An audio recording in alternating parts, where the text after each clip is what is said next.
You are tuning in to the Caregiver Creator, a podcast for caregivers who still dream of building something meaningful without sacrificing themselves in the process.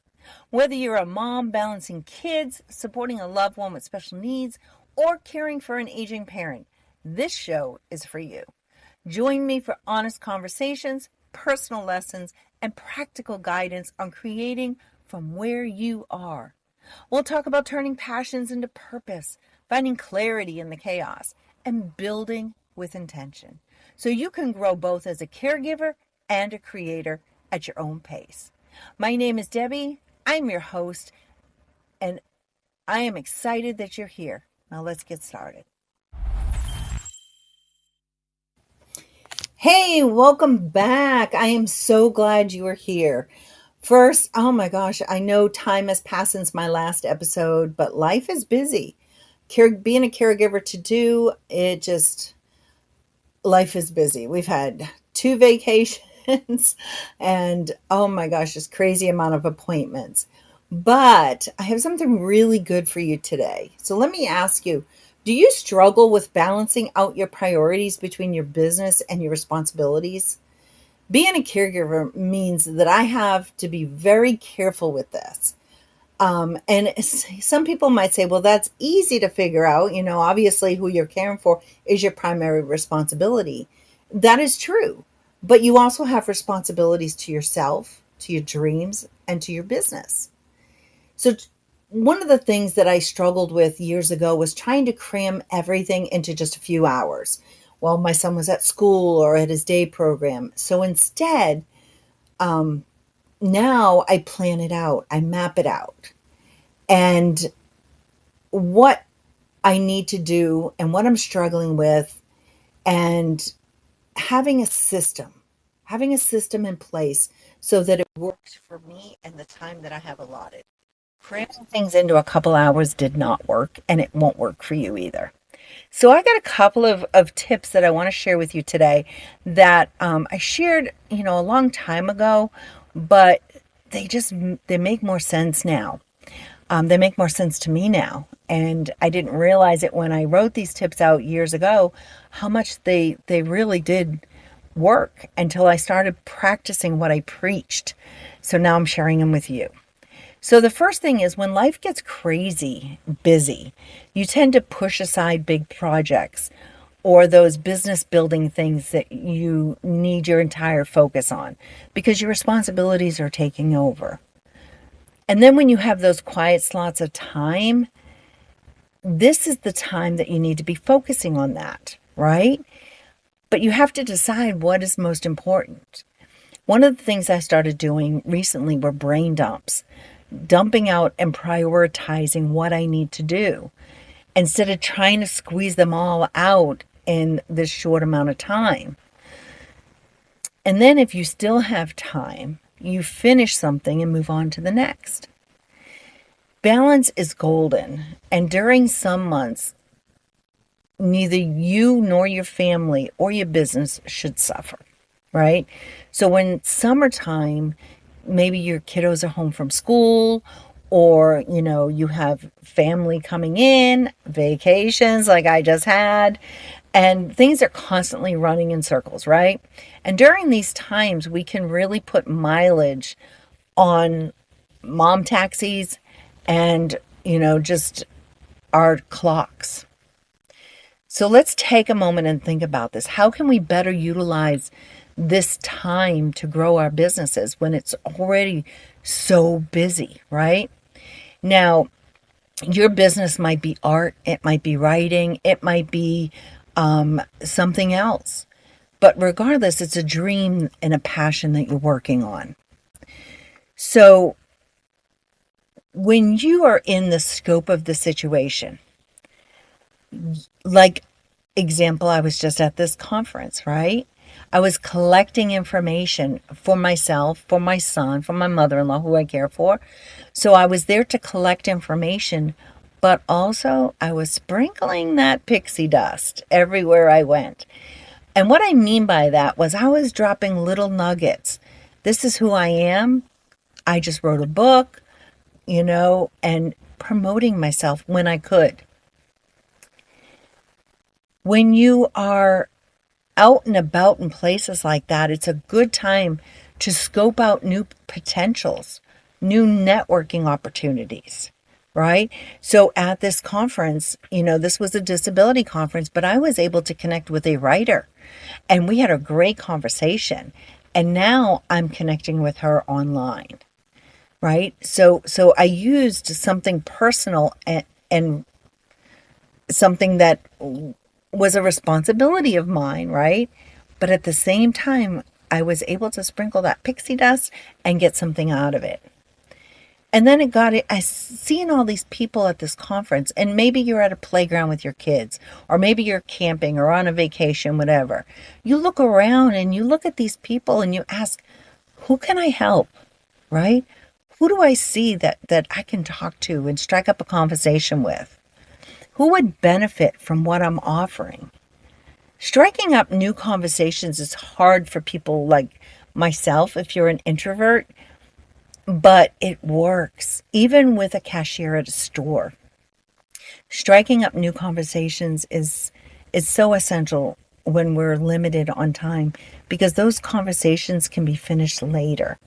And I actually have a sticky note of people that I had conversations with at this conference that I'm going to continue those conversations with at another time. I'm collecting information, and this is magical. By collecting information about who you interact with, who is under your radar, and who has a problem that you have a solution for, or is taking a giant step to massive growth. I can't talk today. So friends, sprinkle that pixie dust around. Drop those subtle cues. Drop those business cards if you have them. If you don't, why not, right? And then if you have samples, hand out samples. So this is something that it was an aha moment for me. When I was at the conference, I was talking about being a photographer to several people, and all I had was my phone to show them my photography. I should have had a stack of postcards with my photos on them. It would have made much more sense. Just because we're out and about with our people that we're caring for, our children, our adult, elderly parents, whatever, just because we're out and about during these summer months doesn't mean we stop growing on our dreams. We just have to get creative on how we do it. Look at the situation in your life, the things that you do daily, and find ways to make those new contacts. Think outside the box and reach out to current ones as well. Introduce someone to what you can do for them. Introduce someone to what you can do for them. Yeah, that makes sense. I told you, my gosh, I probably shouldn't be recording today, but that's okay. Think outside the box, y'all. So let's go on. So we need to sometimes do more with less time. And I know that's kind of an oxymoron, but let me explain. You've probably heard the term batch produce. You don't have to drive yourself mad or stay efficient to do this. So what does this mean? It does not mean spending all day doing your laundry. Batch produce means focusing. It kind of goes hand in hand with multitasking, which, as we know, it does not work, right? But batch producing means taking one thing and knocking out a bunch of it. So here's an example, and you probably know this already, but I'm going to share it anyways. Let's look at social media, right? Sit down and write up 2 weeks worth of posts, right? Take your phone and take a bunch of pictures. Gather your images and videos and have them ready to go. You can do this in probably just an hour. Batch producing multiple, posts and taking a bunch of pictures. I am a photographer and I love batch producing pictures. And we're going to talk about repurposing too, but batch producing saves so much time. You want to batch produce anything you can possibly think of in a short amount of time. And then schedule it. Sit down for an hour, schedule them out, and there you go. It's all ready to go. You don't have to stress over it. Do you see how this can help you? So let's think about what else we can batch produce. How about your email? I sit down every morning for about 30 minutes. And I know this isn't very long, but I sit down and I clean up my email. This is part of my organizational strategy. And when you have 100,000 emails in your email box, that's a little overwhelming, right? So you should be doing this daily, right? And most emails today have a way where you can bulk sort them, right? So you can take the sender and search for that sender, and then you can bulk delete or whatever, right? So clean up your email and move on. 30 minutes every day. By batch producing your projects and your to-do lists, you are not only freeing up your time, but your mind as well. This goes along with that brain dumping that I just talked about. Knowing you have done what needs to be done takes a whole lot of stress away so that you can move forward with your day and with your life. Think about what other ways that you can batch produce.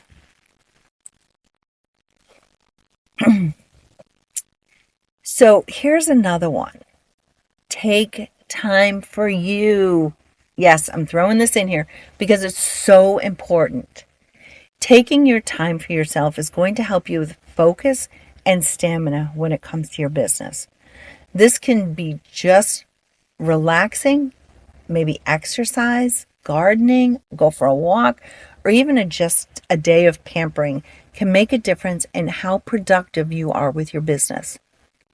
Think about how you work when you're tired, stressed, overwhelmed, being pulled in a gazillion different directions. It's not your best, right? I know for me, I lose focus and I feel like I'm running in circles. Take your time for yourself, and I promise you, you will feel like a new person that can take on the world.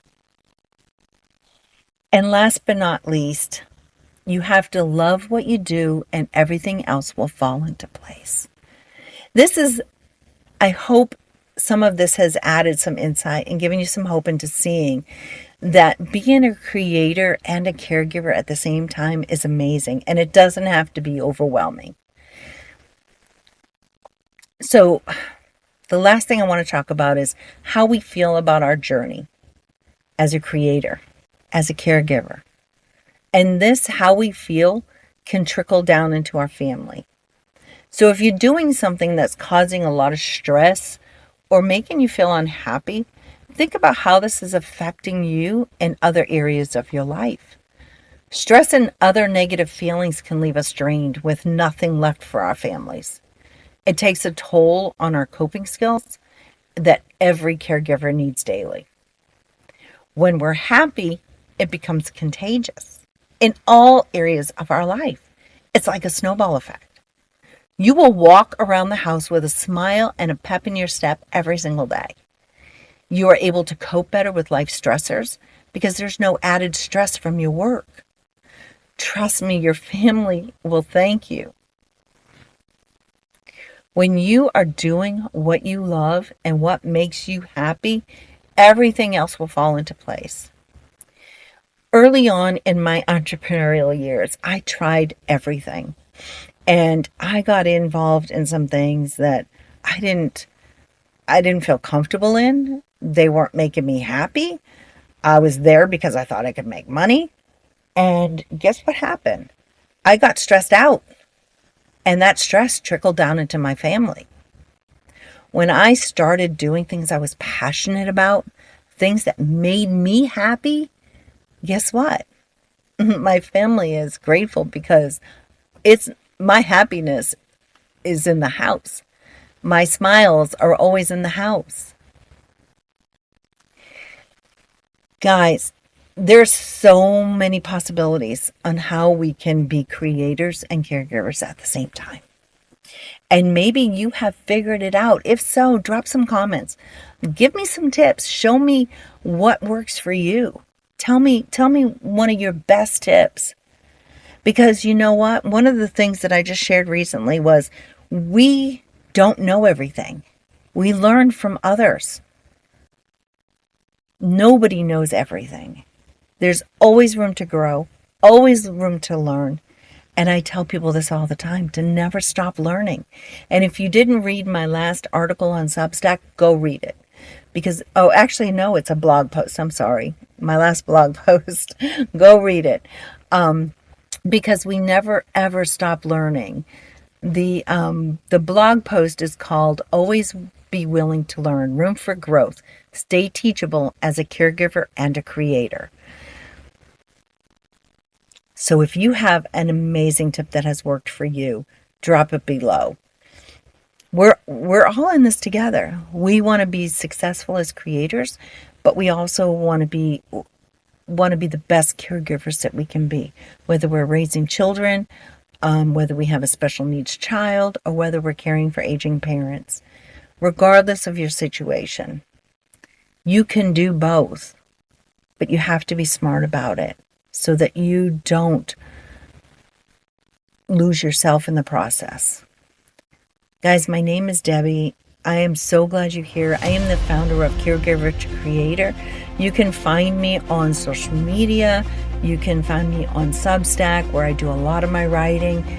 I have my website, which is basically my name. It's debbieferran.com. And till next time, peace out, y'all. Take what you need and leave the rest with grace.